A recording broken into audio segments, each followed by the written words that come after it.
Welcome to the second video in the NCLEX Bootcamp series on the next generation NCLEX, where we're going to tell you about the NCLEX test plan. So we'll look at the test plan itself, how the test is developed, and even what's on the test. So for the NCLEX test plan, you have probably heard many different rumors and myths about how the NCLEX is made and what's on the test that might not be accurate, even if they're coming from a trusted source like your faculty or your classmates. So we want to dispel those myths and really show you what's the purpose of the test, how it's made, because that's going to help you understand how to prepare and what to expect. So I want you to consider how you would answer this question of what's actually tested on the NCLEX, because we've presented this question to students before and received some really interesting responses. So have you heard that A, it's a secret, that you don't even know what's on the test until you sit down to take it?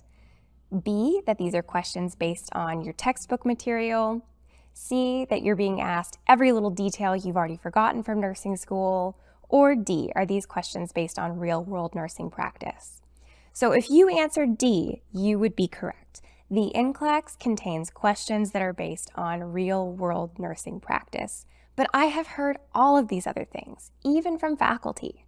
So let's address each of them. Is it a secret? No. There is actually a document pictured right here called the NCLEX test plan. This is available on the NCSBN website, and it tells you what's on the test. This is really similar to a test blueprint that you might get before a midterm, and it's available for everyone to see. So no, it's not a secret. B, questions based on your textbook material. So it is true that something has to be in the textbook for it to be on the test, but it isn't as if someone sat down with the textbook and went cover to cover to write the exam. The text is there to substantiate what's actually done in practice, and that's all. So it isn't a textbook exam per se. And then as far as testing you on details, we're going to show you how the NCLEX tests you on these really big picture, important, high yield safety concepts, not tries to trick you up on little details. They don't even expect you to remember the normal reference range for labs anymore. They give them to you on the test. And that makes sense because in practice, when I'm actually in the hospital working, I have an electronic medical record where I can see whether a lab value is low or high. So it doesn't make sense for you to spend your time memorizing those things. The test is not on really, really esoteric details, but on the big picture, important stuff. The goal of the NCLEX for you might be to pass and get your RN. The ultimate goal of the NCLEX is to protect the public. And they do this by determining with a 95% confidence interval that you are going to be a safe entry-level nurse. And they define entry-level as a generalist nurse within their first 12 months of practice. How then is the test developed in order to protect the public? Well, every 3 years, the NCSBN conducts a practice analysis survey. This is distributed to randomly selected RNs who've passed their NCLEX within the prior year, so they've been nurses for less than a year. The past practice analysis survey went to 24,000 in the US and 9,000 in Canada across all practice areas. This survey contains 146 activity statements that are meant to contain everything we do on a day-to-day basis as a nurse. And these can be as specific as performing wound care or managing a chest tube, or they can be as broad as functioning within the interdisciplinary team. And then for each of these statements, the respondents are asked to answer 3 questions about the frequency, importance, and clinical judgment for each task. So first, for the frequency, they're asked, if this activity is performed in your work setting, how often did you personally perform the activity on the last day you worked? Then as far as the importance, how important is performing this activity in regard to client safety? You're going to see this word come up a lot. And then for clinical judgment, how relevant is clinical judgment when performing this activity? I've collected for you here some of the top activity statements that are most frequently performed, that are most important, and that require the most clinical judgment. This is just a small sampling. Remember, there are 146 different activity statements, but just to give you an idea of the things that nurses are telling us are most important, most frequently done, that should belong on the exam. For most frequent, of course, we're unsurprised that applying principles of infection prevention is number 1. If you do hand hygiene every time you enter the room and every time you leave the room, That means we're essentially doing it all the time. And we should be, because you'll see here, it is also the number one most important task. So if you consider that nurses are saying, this is something I do most frequently, and it's more important than anything else, do you think it's going to be on the test? Spoiler, yes, it is on your test. And that's how the test is designed, to test those things that we're doing all the time, we're seeing all the time that really matter to protect our clients. Similarly, identifying the client when providing care. You're checking their name band before every medication, before every procedure. Preparing and administering medications using the rights of medication administration. If you have an assignment of 6 clients and each of them has 10 medications due at 9 a.m., well, that's 60 medications that you're giving to 6 different people within that first hour or 2 of your shift. So yes, that's done very frequently. Also, reviewing pertinent data before giving those medications is rated as highly important. You're not just mindlessly giving furosemide, you need to know which lab to check first. You're not just mindlessly giving a beta blocker, you need to know to look at that client's heart rate and understand that if it's below a certain threshold, you need to hold that medication.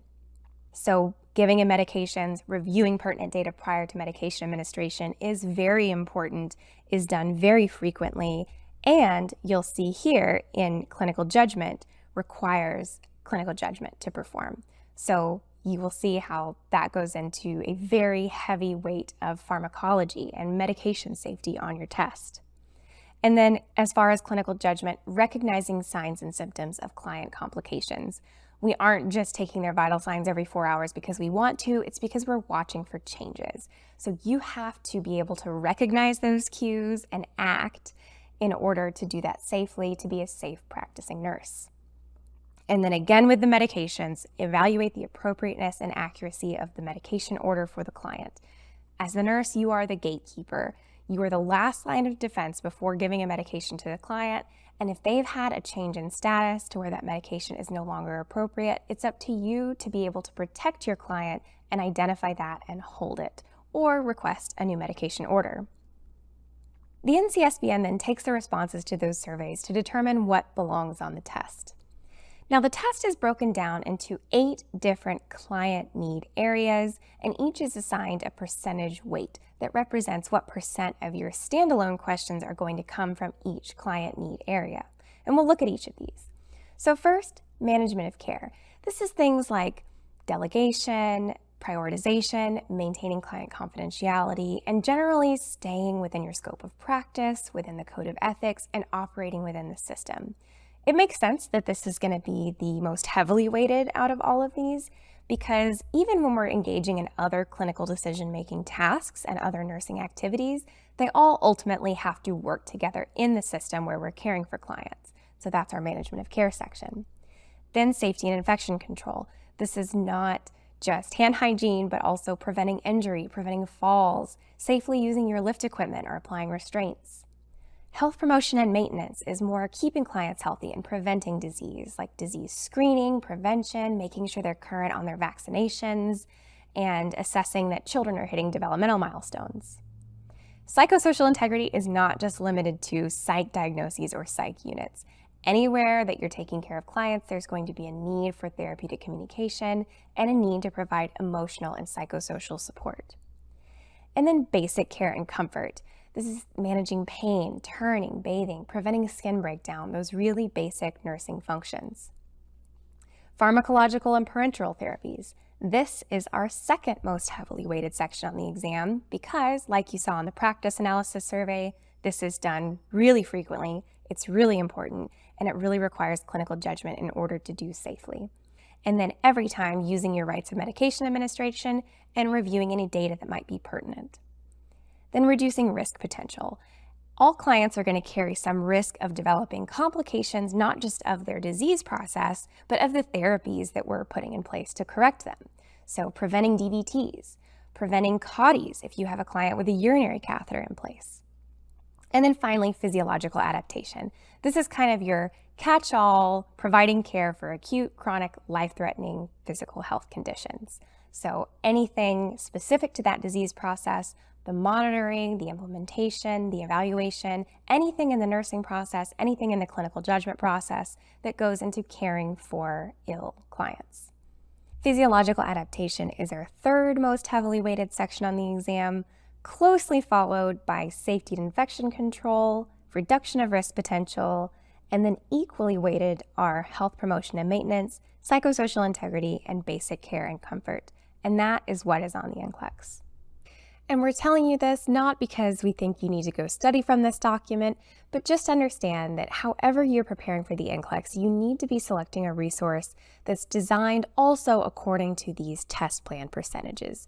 You need to make sure that you're getting enough practice with management of care type questions, pharmacologic type questions.